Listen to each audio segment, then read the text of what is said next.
All right, well, let's get started. So hi. Okay, so I'm calling to order our Sexual Misconduct Survey Outreach Subcommittee meeting, and want to welcome everyone back to our meeting. Thanks for joining again.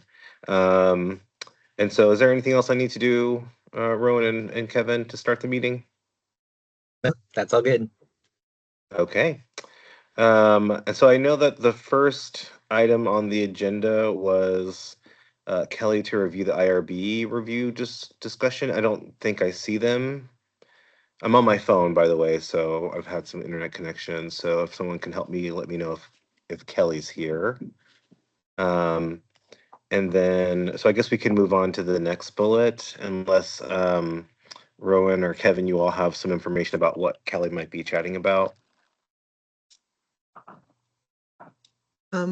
I am not sure. I think one of the questions was how best to approach the IRBs, what kind of information we could provide them. We could provide them that would potentially alleviate any concerns that they might have. So thank you, Kevin. There is a bunch of research put together, so hopefully Kelly can join us next time, and if not, I can kind of put together sort of some bullet points on things that we might want to let the IRB know. Also, if you all can make the PIRC session on the 28th, that next Monday, not this Monday, but the following Monday, they can give us a lot of information about how they worked with IRBs. That's sorry, it's on my calendar. That's like in the morning on the It's at 28th, 9. right? Yeah, Okay. 9 a.m. I will try really hard. I'm going to be at a conference in Indiana, but I will, so it'll be like 11. I might be able to squeeze in. I'll try. Okay. And if you have questions that you want to send us, we can ask them. And we're going to try to record the meeting if that's okay with Jane. So Okay. Actually, I was actually going to say, would it be helpful if maybe some of the like Title IX coordinators were able to ask like what questions their IRBs may, like information they may need from them? Like, would it be helpful if I asked at like the next Title IX coordinator meeting, hey, are there certain things that you all already know that you'll have to be answering for IRB or things like that so that we can maybe bring those up if she doesn't address them? Yeah. Okay. I think that sounds great. Okay. And how often do you all meet? I don't know. We meet once a month, but we're always talking on our listserv as well. So I can always just send an email to everyone and say, hey, do you have things that you know that your IRB would want you to discuss? And then maybe we can bring those up and see if they have suggestions for how we can sort of position those things for our IRB. the other thing you might ask, there are a few colleges that have already done, a few of the colleges and universities have already done surveys. I think OU and maybe OSU have done climate surveys. I know that Becky Bangs did mention that they were working on one. And then I haven't seen Nicole the last 2 meetings, but yeah, I'll ask them. Okay, yeah, and I know Kelly was going to talk because they had done a head survey at Willamette. Oh, okay. And the survey that I ran at Reed, we had IRB exempt status, and I could talk a little. Mhm. Yeah, so yeah. Yeah, I imagine that it would be IRB exempt here. Yeah. Yeah. But so if I'm understanding, the intent is to figure out again what documents or what sort of information we can provide as folks submit their IRB to make it as armed and also as smooth as possible to get this to and through IRB. Mm-hmm. Okay, great.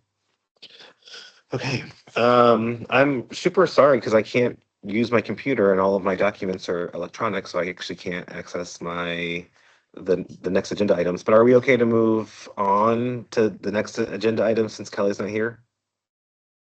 And Yeah. I have the outreach plan up, and I could share it if that would be helpful. Oh, thank you, Kevin. Kevin's just Yeah. dropped it into that. But let me go ahead and share screen since Jimmy, let me know if you can see it if I do. Okay. Can you, Oh yeah, are you? I can, Okay. it'll be small, but I can see it, yeah. Okay. So I know that I wasn't here last time, and so I know that there was some gaps filled in terms of like what is the, again, this was a fun brainstorming activity with some things thrown at the wall to see what would stick. And so I heard a little bit of feedback about, kind of making sure that we kind of created some scope, what's within our scope, what's out of our scope. And so I'm not super caught up about like where we landed on some of those pieces. And so again, I want to like reopen the conversation about where we landed on some of the big bullet items. So I know that further down the document, I can't remember it all at this point, I'll be honest. There are some big items that I think it sounded like there were a couple that like we just wanted to scratch. And so again, this was an attempt to try to create some legwork for us. And then we could refine from there. So I don't know what makes sense in terms of what you all discussed last time, but I'm happy to like start to, I can narrow our focus a little bit from this initial document. It sounds like we were looking to get at least um, or I'm looking at least to get a little bit of more feedback so I can maybe um, tailor down the document a bit and figure out again what is our scope, and then be able to provide that back to the group. So I think that's where I'd like to start. I don't know if there's other thoughts since I was out the last time.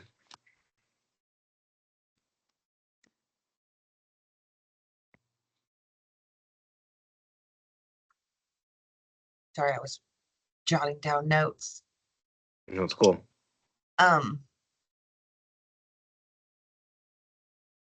Trying to think back to the last one, what we. I think one of the questions that we had was the post-implementation, because the council has not yet decided if it's going to continue meeting after it submits the survey. It can, it's not required to.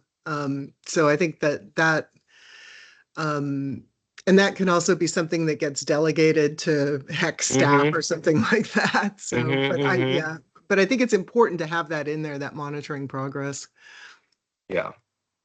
So yeah, no, I appreciate that, particularly given the bounds of the committee. Um, so yeah, so it looks like we are gonna try to sort of stick to like areas 1 and 2 in our initial round, until we hear more, or we can delegate this off to, once the committee sort of retires. Okay, that's great. Well, in phase Um, 1, the first thing you have up there, right, is identify key stakeholders, and one of the things is to get Title IX coordinator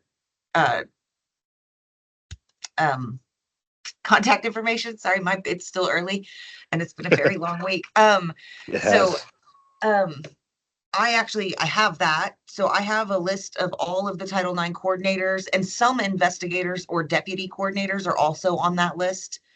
Just depending on who the Title IX coordinator wanted to have available for the meetings, right? So I have a pretty good list. It's, I don't know, probably 20, 30 people on that, of just Title IX coordinators and contacts. And then that's another thing I could ask to the Title IX coordinators. Are there other key administrators that you would need included? Could we get a contact list maybe? That's another request I could make of Title IX coordinators, if that would help. Jennifer, I also have a contact list that has a lot of the Title IX coordinators on it and some admin contacts. Yeah. But I would love to see your list and anybody that they want added to it, and I can compare and make sure that we can sort of cross compare. Yeah. I think the other thing that would be helpful to know from the Title IX coordinators is, do they want their IRB offices to be contacted directly, or do they want to take this to the IRB offices themselves so they can explain it better? Okay.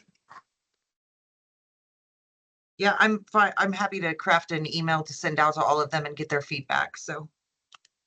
Okay. Kevin, can you update us where we are with the newsletter format? Do you remember where NDI has us right now? It's been It's been created for the listserv, but and I was going to make a template that was going to be kind of fill-inable, and she has not done that yet. We haven't really given her a deadline though either at this point. Okay, I thought I had asked her to have one because I knew that we wanted to try to get our newsletter approved at next week's meeting. So I'll check in with Endai and see where we're at with that. Mhm. So in terms of the steps that we have under phase one, are there pieces that are missing or things that we don't want to do? So I'm clear. So we're compiling the email list. It looks like we have like something going on that.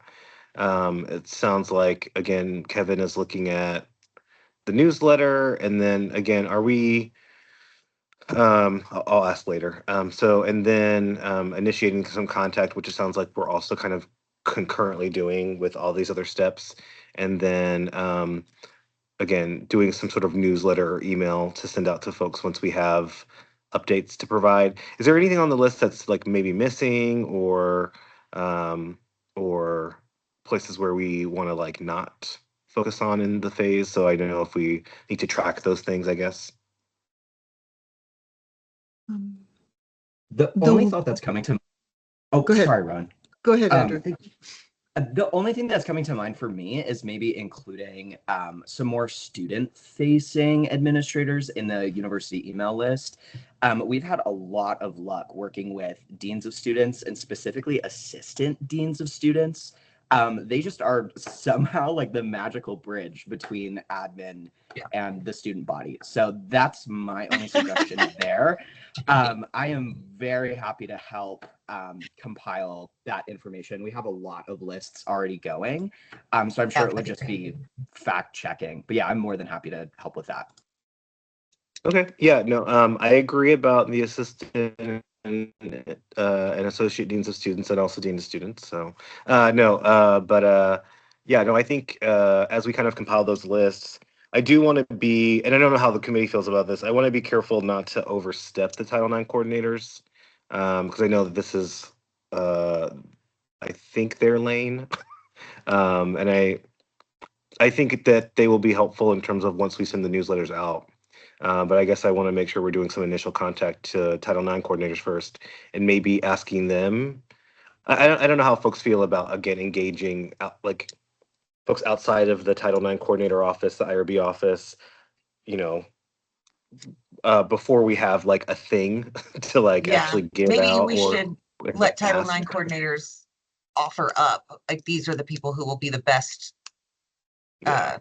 at my institution to help facilitate this. I agree. Right, 'cause That is that may, a really good that may idea. look different, right, on each campus. I mean, You're some of us, I correct. just got a dean of I have an interim dean of students, right? I don't actually have a full-fledged dean of students yet. But we do have like our VP of student affairs, right?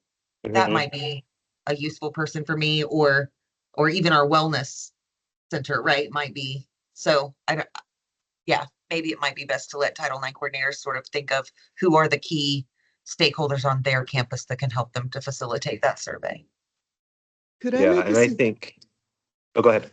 Sorry, I was just going to make a suggestion that one of the things that could, in that draft email to the institutions, you could include information about, in the suggesting the pre-work, form a team. And these are the people who, we suggest Right. could be in your team. And I think having the wellness coordinators or the folks who are in the health and wellness centers, that's really critically important because one of the things that they're going to need to think about is if this survey comes out of the Title IX office, they're going to get a lower response rate than if it comes out of the wellness center, right?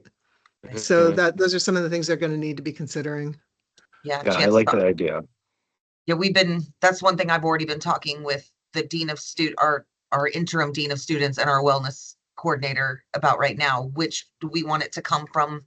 The dean of students, right? And because our student affairs office is very, like, our students are very open to student affairs, right? So we were like, okay, maybe we would get better responses if it came from the dean of students, or maybe, so we're sort of having that discussion right now. Where is the best place for this to come from? Or maybe even we want to send it out one round from one office and then the second round from the other. We don't know. We're just trying to figure out how we can increase those response rates. Yeah.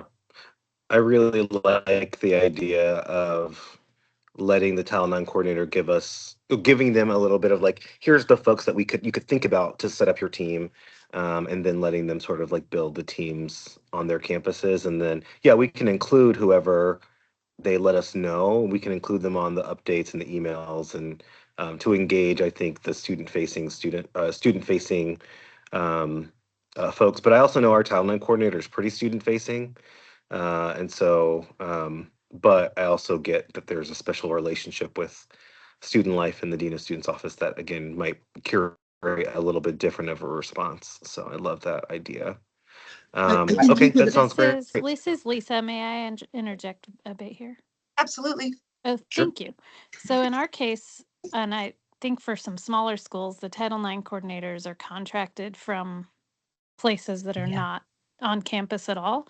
So that may not be the best person on our campus, although they would be able to direct you to the best person. But just maybe that's where I think about the assistant deans of students would be. Yeah. Like in our case, that's probably the best person. Lisa, Mhm. Yeah. what institution are you? Willamette University. Willamette. Okay, I just wanted to make sure that I had somebody on my list for you all. Yeah. Oh yeah. And There's if a- you want to help, I'm also, because I'm new on this subcommittee and new to the committee, I don't really have any assignments yet. So if there are things that I can be assigned to help with, I'd love to help. Yeah. Excellent. Yeah, we haven't gotten to assignments, I don't think yet. Mostly just trying to get through the initial outreach plan, sort of like draft. Mhm.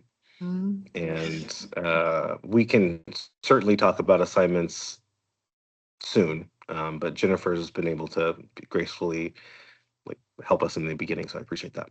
Yeah. I'd just like to add, when we're talking about the recommending people on the implementation team, a couple of things. One, I think that's getting back to Andrew's point. I think that's an excellent place to involve the students. So involving recommending that student leadership be involved. That could be advocates, that could be student senate, whatever.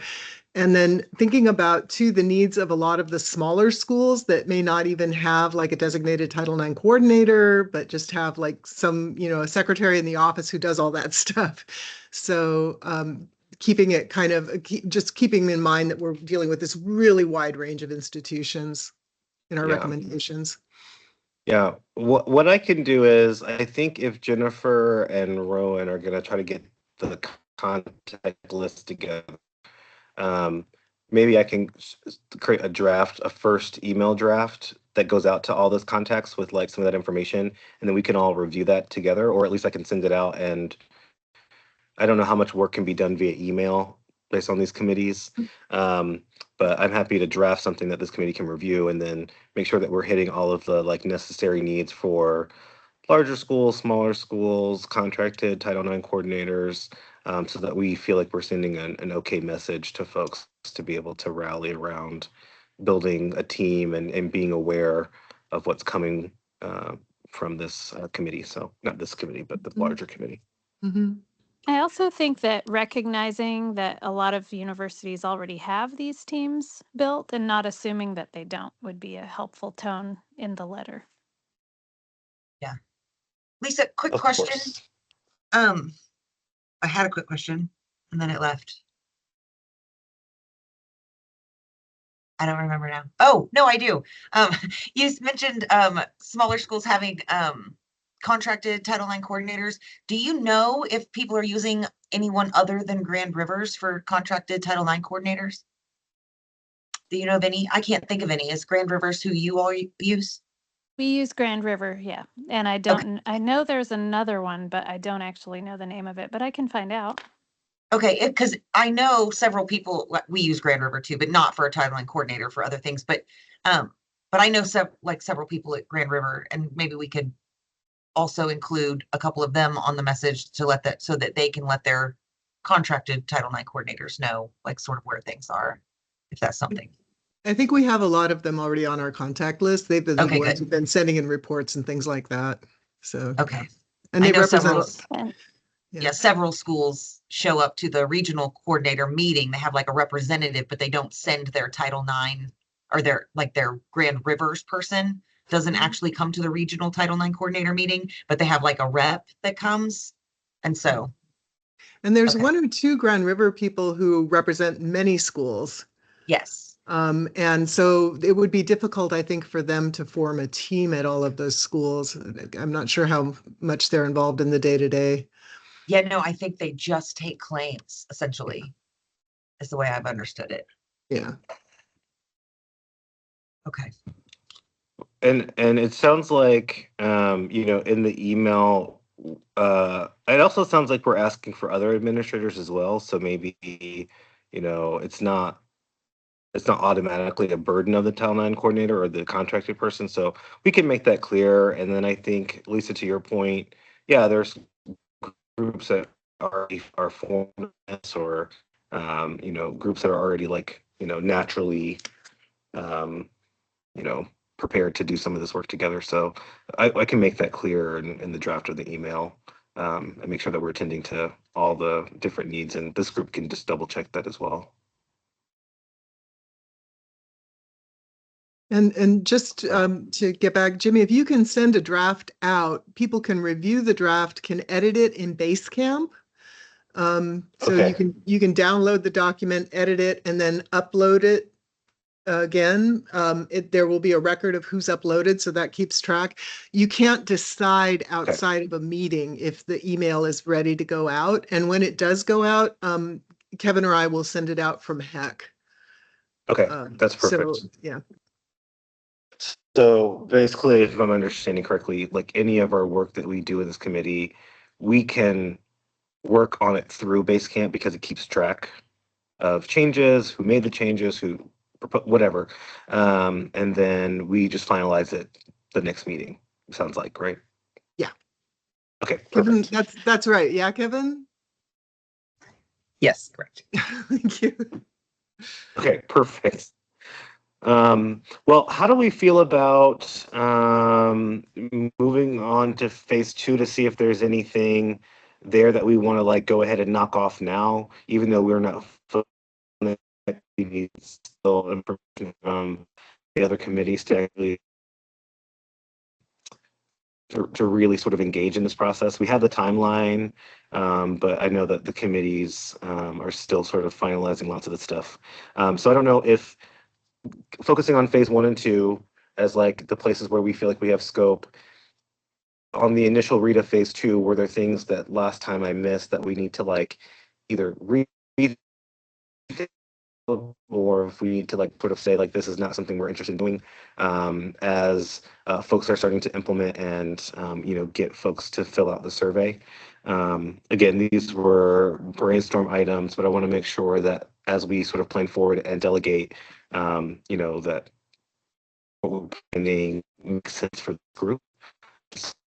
So, I know that one of the pieces we had talked about in the meeting was creating almost like a toolkit for universities. So this will probably need to be updated to include some of the IRB stuff that we just mentioned, but like some way to provide universities with general information, FAQs, and then templates, so promotions or emails that can go out to students, um, as a way that they could, but not something that they were required to use for those cases that just need to sort of just like be able to, move forward quickly and not necessarily need, they don't have maybe have the resources on campus to actually get all of this done. So that was number 1. And then I had seen in other documents that I think Rowan and Kevin had provided about like potentially doing hosting a webinar, where we went over, maybe not us, but we would coordinate with the rest of the committee to do a sort of introduction to the survey, kind of go over the toolkit and kind of answer initial questions from campuses as they prepare to implement the survey. That seemed like a pretty good practice that I saw in those documents. Again, this is not in chronological order, but making sure we distribute that toolkit to the campuses. There was another really interesting thing that I saw in the documents, which was doing a networking meeting to kind of like allow campuses to talk through what they're doing with each other, and just hosting sort of a community of practice kind of networking meeting to allow folks to again engage on what their best practices are, how they're approaching the survey. And then the last bullet here is just like making sure that we are providing regular updates to the campuses on any updates or just they're making progress. And I don't know if it's called, I don't know if we're monitoring, but somehow just, sharing insights from other campuses is a way to sort of motivate and continue to engage on this topic, even though it would be out of our hands. So, so that was the list that I initially proposed. Were there thoughts about that, or ways that we could again streamline and maybe again cut if there were areas we felt like we needed to cut?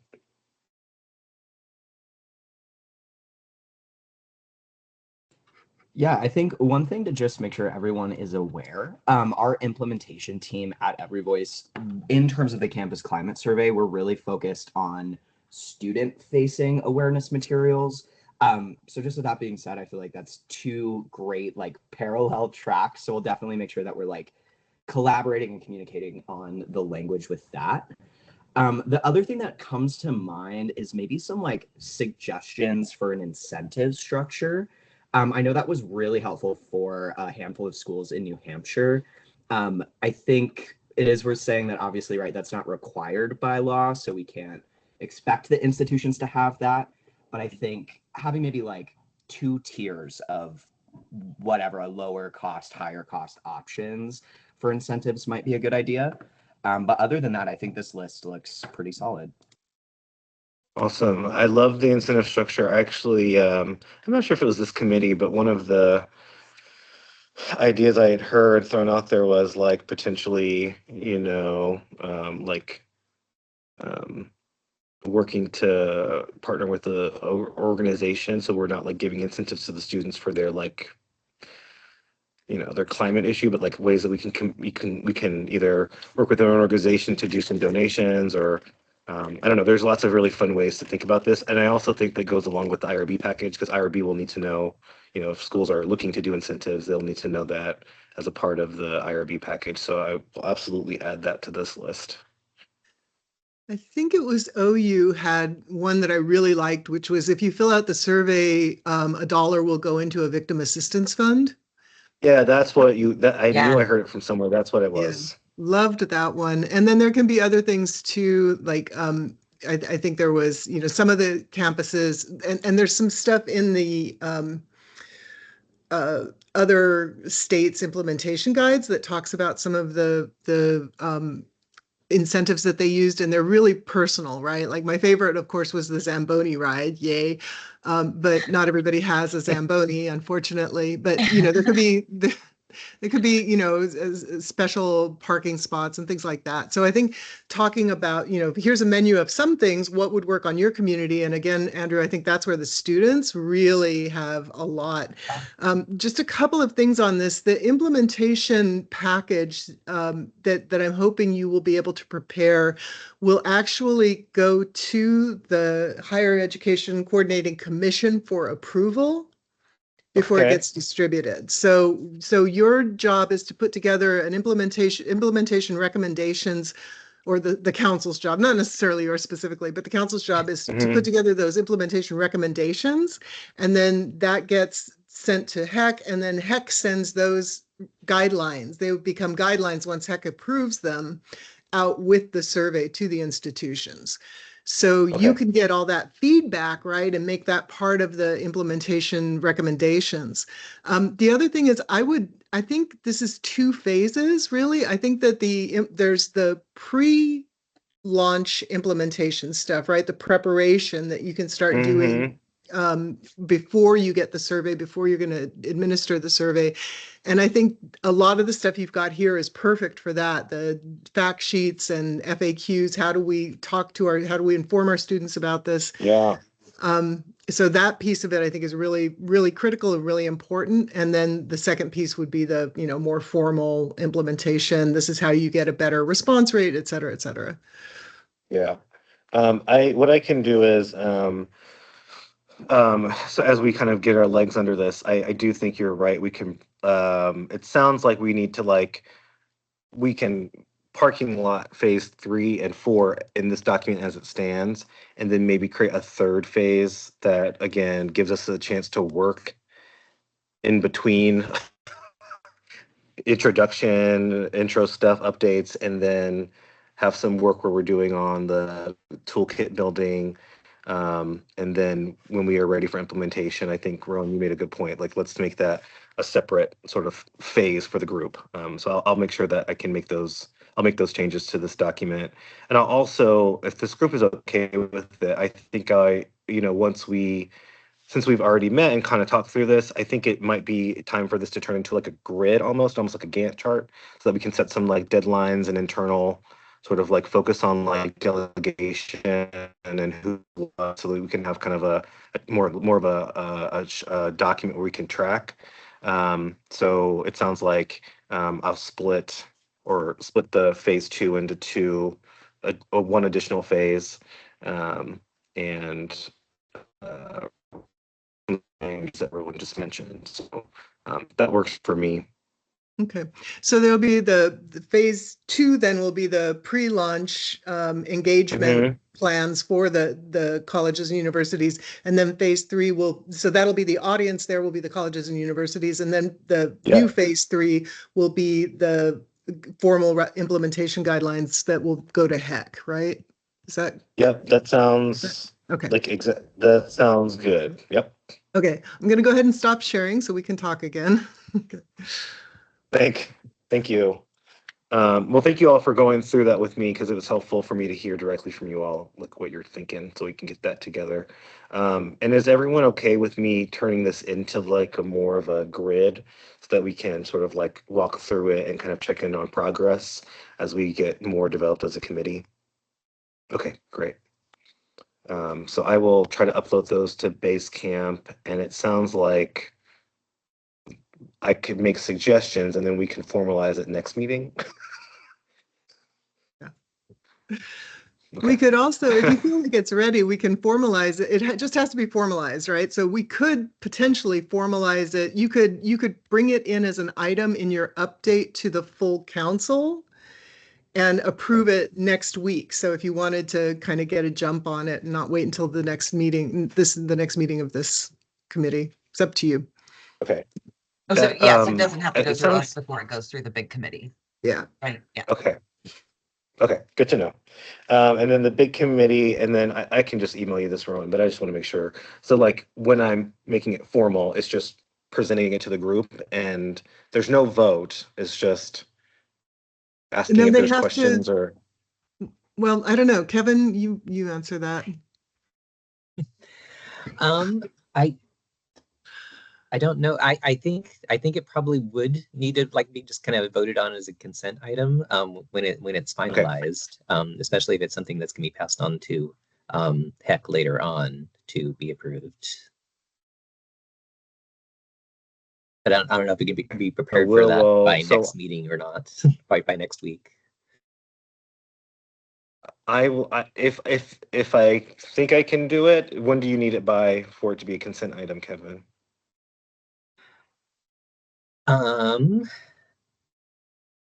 Pretty soon. So the meeting's on Thursday.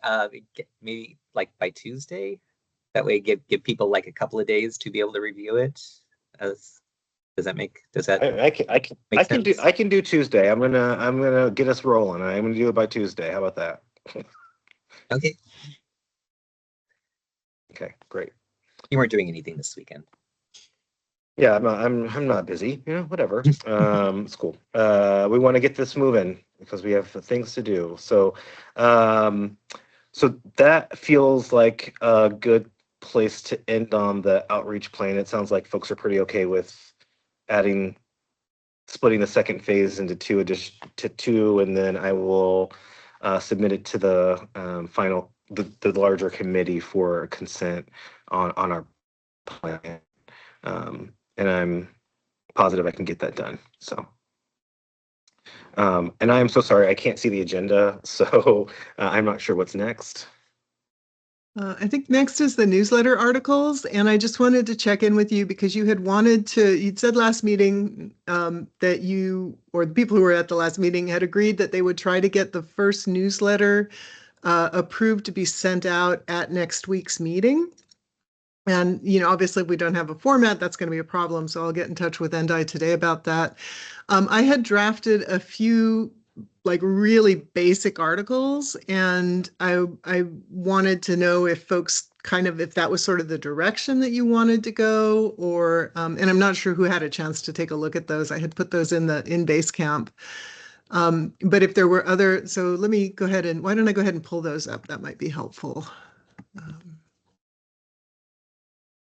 Okay, so let's see, there was one, I'm going to go ahead and share real quick.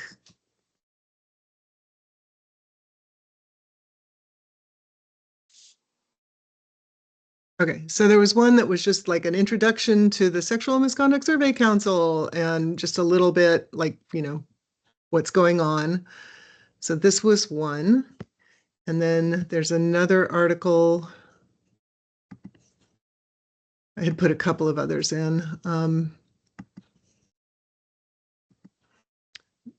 Let's see, let me shift over. I had put another one in. I'm just going to go ahead and throw this into that document, make it a little easier for us. So that's one article. And then another article would be building on existing sexual misconduct climate surveys. And it was just a little bit of information about the surveys other surveys that are being used so that people would have get a sense of where the survey that we're building comes from. And then the third was a little bit about Every Voice Coalition laws. And again, I'll copy all of this and put it into that document so we can all see it.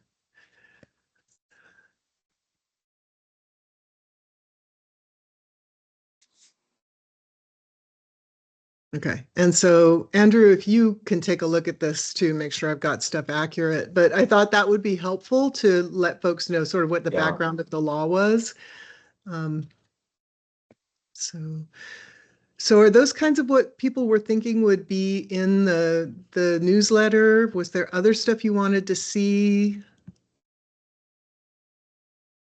I think that's a great first start for newsletters, right? Because, I mean, like some of us that come to the regional meetings regularly have had conversations about what the survey looks like or what it's going to do, what we need to do on our campus. But for people who, like the smaller schools who don't have a designated person and aren't having these conversations, this could be hugely helpful, right? So they would even understand like, why in the world am I doing this, right? And so I think those are really good introduction, like newsletter pieces. Yes, I think as a Title IX coordinator, if you were to send me that and I had never heard of this, that would be super helpful.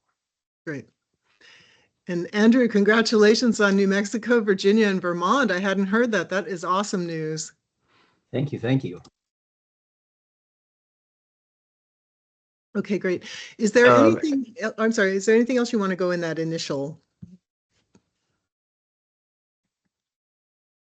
I don't remember if I saw this, but like, is there a place where they could ask questions in that document? Like if they had like, concerns or anything like that, if they could email out, is their contact in there? We can certainly make sure that that goes in there. It's just like a little bullet, there could be a little box that says, you're welcome to come to any of our meetings and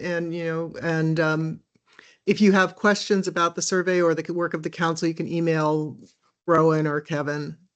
We put something in there like that. Yeah. I think it looks great, but I think. Oh, go ahead, Jim. Go ahead, Kevin. Were you hoping to have that newsletter out like before the December 5th full council meeting, like sometime pretty soon, or? We had talked about having the newsletter approved to be sent out at next week's council meeting. So if we can get a format, that would be great. And then that way it can go out in November. Okay. But if we can't get it approved next week, then it would go out in December.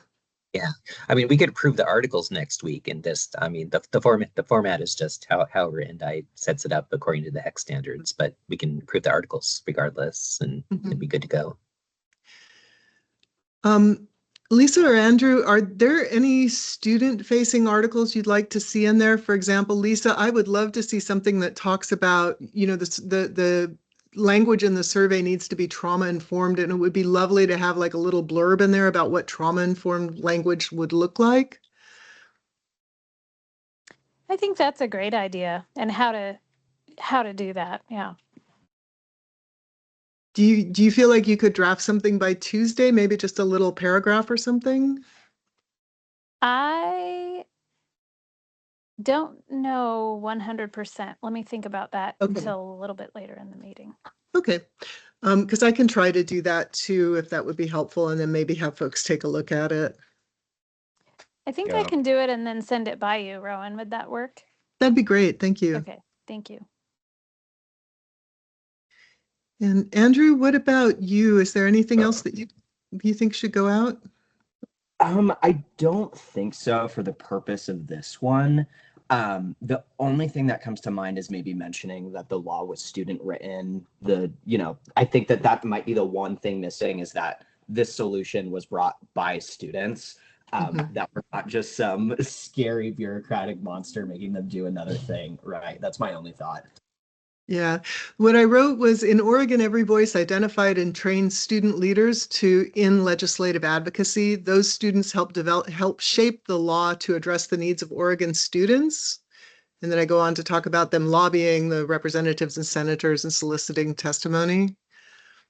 I think that'll be okay. I think if anything, if there's more newsletters down the line, we can always touch on that again. But I think for the purpose of just this preliminary one, what we just reviewed looks good to me. Yay. Okay, great. All right. Yay. Okay. So it sounds like, Rowan, that these articles will be up for a consent vote. Is that correct, Kevin?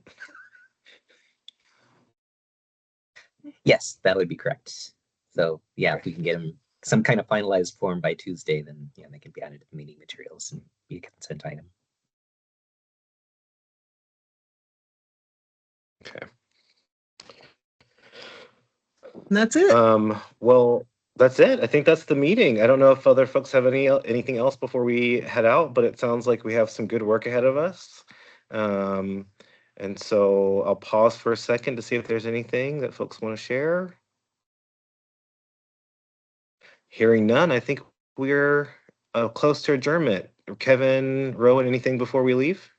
Could I ask Lisa one question? Lisa, we don't really have, I'm wondering if you have a list of other folks who are doing advocacy work on campus that we could also, I would love to have folks who are already doing advocacy work on campus involved in the outreach and implementation. And I'm wondering if you have a way to get in touch with those folks, or if you could, are you, for example, are you with the Sexual Assault Task Force? I know Lena is, but. Yeah, I can talk to the cohort. Great. Yeah. That'd be brilliant. For sure. Yeah. And then just invite them to come to the meetings if they would like to, or. I've also offered, if it's helpful, I'm more than happy to come to one of their meetings and just get input and give information about the survey, if that would be helpful. And I'm willing to do that with any group, by the way. So. That's great. I'll let them know for sure, Rowan.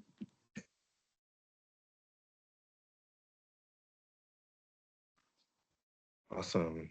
Any other last pieces before we adjourn? Going once, twice. All right. All right. Well, thanks, everyone. We will see each other next week. Talk to y'all at the